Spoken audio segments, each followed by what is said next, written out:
ఆసక్తికర సన్నివేశం జరిగింది. మిగతా సభ్యుల అందరికంటే ముందుగానే వెళ్లి తన చైర్ లో కూర్చున్నారు ప్రతిపక్ష నేత కేసీఆర్.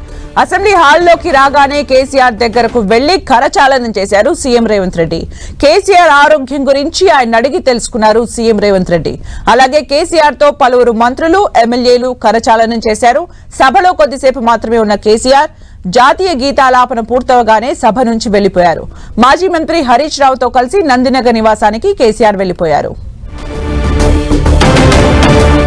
మరిన్ని అప్డేట్స్ మా ప్రతినిధి ప్రతాప్ అందిస్తారు. ప్రతాప్, మిత్ర, అసెంబ్లీ స్టార్ట్ అయ్యే కంటే ముందే కేసీఆర్ చేరుకోవడం జరిగింది. ఈ రోజు మొదటి రోజు కావడంతో అసెంబ్లీకి కేసీఆర్ రావడం జరిగింది. కేసీఆర్ రాగానే మొత్తం టీఆర్ఎస్ సంబంధించిన సభ్యులంతా కూడా ఆయనకు స్వాగతం పలికి లోపలికి తీసుకెళ్లారు. ఆ అసెంబ్లీలోకి వచ్చిన తర్వాత వెంటనే, అంటే అసెంబ్లీ స్టార్ట్ అయ్యే కంటే ముందే ఇన్నర్ హౌస్ లోకి, అసెంబ్లీ లాబీలో నుంచి ఇన్నర్ హౌస్ లో కూడా వెళ్లడం జరిగింది. ఆయన సీట్లు, ప్రతిపక్ష నేతగా ఏదైతే సీట్ ఉంటుందో ఆ సీట్ లో కూర్చోవడం జరిగింది. ఆయనతో పాటు బీఆర్ఎస్ ఎమ్మెల్యేలంతా కూడా హౌస్ లో కూర్చున్నారు.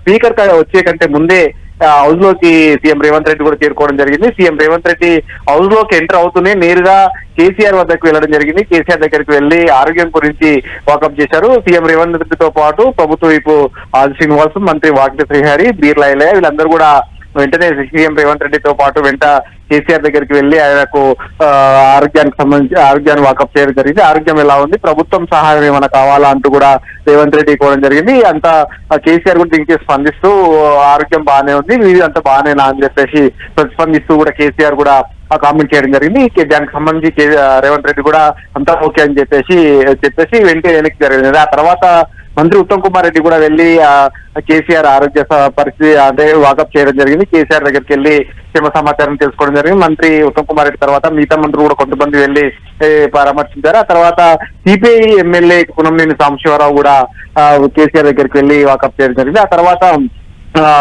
రామిరెడ్డి దామోదర్ రెడ్డికి సంబంధించి సంతాప తీర్మానాన్ని స్పీకర్ హౌస్ లో అనౌన్స్ చేయడం జరిగింది. ఆ తర్వాత అనౌన్స్ చేసిన తర్వాత సంతాపానికి సంబంధించి మాట్లాడుతున్న సందర్భంలో కేసీఆర్ ఆయన సీట్ల నుంచి లేచి ఆయన నందినగర్ నివాసానికి వెళ్లిపోవడం జరిగింది. సో మొత్తం మీద ఈ రోజు అసెంబ్లీ మొదటి రోజు ఈ సన్నివేశానికి సంబంధించి ఒక ఇంట్రెస్టింగ్ పరిణామం అయితే చోటు చేసుకుని చెప్పుకోవచ్చు. బయట ఒకరిపై ఒకరు విమర్శలు చేసుకుంటూ హాట్ గా జరిగిన నేపథ్యంలో ఈ రోజు కేసీఆర్ హౌస్ కు వస్తున్న సందర్భంగా కూడా ఇదే అంశం చర్చనీయాంశంగా మారింది. కేసీఆర్ హౌస్ కు వస్తున్నాడు కాబట్టి ఈ సందర్భంగా ఏం జరుగుతుంది అనే దానిపైన కూడా ఇంట్రెస్టింగ్ గా, అంటే మొత్తం తెలుగు రాష్ట్రాల్లో ముఖ్యంగా తెలంగాణ పాలిటిక్స్ లో ఇది ఒక హాట్ టాపిక్ అతి ఇంట్రెస్టింగ్ గా పరిణామంలో కూడా చూడొచ్చని చెప్పుకోవచ్చు. ఎందుకంటే ఒకరిపై ఒకరు విమర్శలు బయట చేస్తున్న వారు హౌస్ లోకి రాగానే హౌస్ లో నేరుగా రేవంత్ రెడ్డి సీఎం హోదాలో ఉన్నప్పటికీ నేరుగా ఆయన కేసీఆర్ దగ్గరికి వెళ్లి ఆయన ఆరోగ్యాన్ని వాకప్ చేయడంతో పాటు క్షేమ సమాచారాన్ని అడిగి తెలుసుకోవడం, మిగతా మంత్రులంతా కూడా కేసీఆర్ దగ్గరికి వెళ్లి సమాచారాన్ని సేకరించి మాట్లాడడం జరిగింది. అంటే మొత్తం మీద ఈ పరిణామం అంతా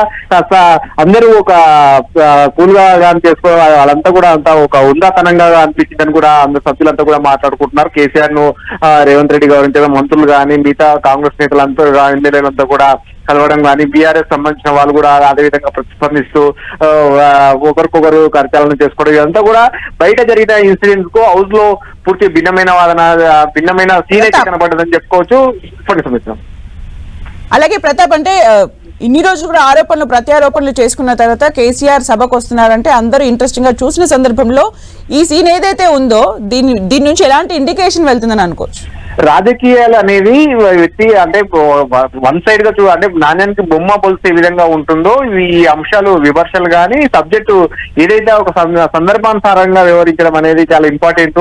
గతంలో ఏ విధంగా భారత సాంప్రదాయ పద్ధతిలో గతంలో కూడా ఇలాంటి సంప్రదాయాలు కంటిన్యూ అయ్యేది. ఈ వ్యవహారం అనేది పూర్తిగా అంటే దానికి సంబంధించి ఏదైతే సబ్జెక్ట్ సంబంధించిన సందర్భంగా అప్పటి వరకు మాత్రం ఉంటుంది, కానీ తర్వాత మిగతా వారికి సంబంధించి మానవతానికి సంబంధించిన దృక్పథం కోణంలో ఇలాంటివి కామన్ గా ఉండాలి. ఒకరికొకరు పరామర్శించుకోవడము, మాట్లాడుకోవడం అనేది ఖచ్చితంగా ఉండాలి. పూర్తిగా వైరిపక్షంగా కాకుండా ఈ సద్భుత వాతావరణం ఉండాలి అని చెప్పేసి చెప్పుకుంటున్నారు. అది ఎగ్జాక్ట్ గా ఈ రోజు కనపడదని చెప్పుకోవచ్చు. ఎవరు కూడా మిగతా అంశాలకు సంబంధించి సబ్జెక్ట్ సంబంధించి వాటర్ సంబంధించిన కానీ మిగతా ప్రజా సమస్యలకు సంబంధించి ఎవరి లైన్ ఏ పార్టీకి సంబంధించిన లైన్ ఆ పార్టీకి అనుగుణంగా ఉంటుంది. ఎవరు వాదన వారు వినిపించుకోవచ్చు. మిగతా అంశాలకు వచ్చేసరికి అవుట్ ఆఫ్ ది వే వచ్చిన తర్వాత మిగతా వ్యక్తిగత విషయాలకు వచ్చినప్పుడు ఒకరికొకరు పరామర్శించుకోవడం, పలకరించుకోవడం అనేది కామన్ గా ఉండాలి. అందులో భాగంగానే ఈ రోజు ఈ ఇన్సిడెంట్ జరిగిందని కూడా చెప్తున్నా. సో మొత్తం మీద మిగతా సభ్యులంతా కూడా ఈ రోజు ఒక హౌస్ లో కూడా ఇది ఒక ఇంట్రెస్టింగ్ పరిణామం చోటు చేసుకోవడంతో ప్రతి ఒక్కరు ఎవరు కలిసినా కూడా ఈ ఇష్యూస్ పైన ప్రధానంగా చర్చించుకుంటున్నారు. Thank you Pratap for the updates.